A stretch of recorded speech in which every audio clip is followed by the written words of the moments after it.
ಮರೆಯಾಯಿತು ಕನ್ನಡ ಕಲಾಲೋಕದ ಮತ್ತೊಂದು ತಾರೆ. ತೆರೆ ಮೇಲೆ ಇನ್ನೂ ಮಿನುಗೋದಿಲ್ಲ ದಿಲೀಪ್ ರಾಜ್ ಅನ್ನೋ ಕಲೆ. ಲಿಂಗಾಯತ ಸಂಪ್ರದಾಯದಂತೆ ಅಂತ್ಯ ಸಂಸ್ಕಾರ, ರಾಜ್ಗೆ ಕಣ್ಣೀರಿನ ವಿದಾಯ.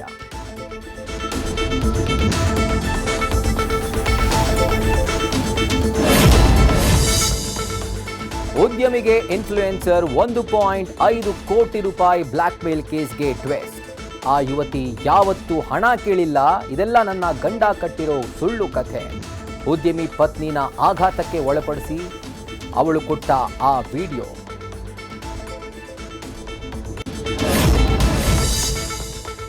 ಬೆಂಗಳೂರಿಗರಿಗೆ ಬಂಪರ್ ಗಿಫ್ಟ್, 6ನೇ ಗ್ಯಾರಂಟಿ ಘೋಷಿಸಿದ ಡಿಕೆಶಿ. ಬಿ ಖಾತಾವನ್ನ ಎ ಖಾತಾ ಮಾಡಲು 100 ದಿನಗಳ ಸುವರ್ಣಾವಕಾಶ. ನನ್ನ ಖಾತೆ ನನ್ನ ಹಕ್ಕು ಅಭಿಯಾನದಡಿ ಮನೆ ಮನೆಗೆ ಭೂ ಗ್ಯಾರಂಟಿ.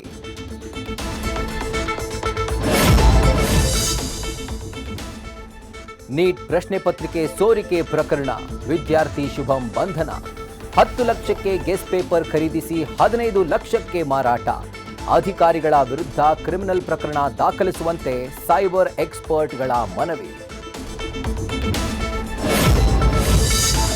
ವಿಧಾನಸೌಧದಲ್ಲಿ ಇಂದು ಅಣಕು ಪ್ರದರ್ಶನ, ಭಯೋತ್ಪಾದಕರನ್ನ ಹಿಮ್ಮೆಟ್ಟಿಸೋದು ಹೇಗೆ ಅಂತ ಬಾಂಬ್ ಫೈರಿಂಗ್. ತಿಳುವಳಿಕೆ ಮೂಡಿಸಿದ್ರು ರಾಜ್ಯ ಪೊಲೀಸ್, ಎನ್ಎಸ್ಜಿ ಕಮಾಂಡೋಸ್.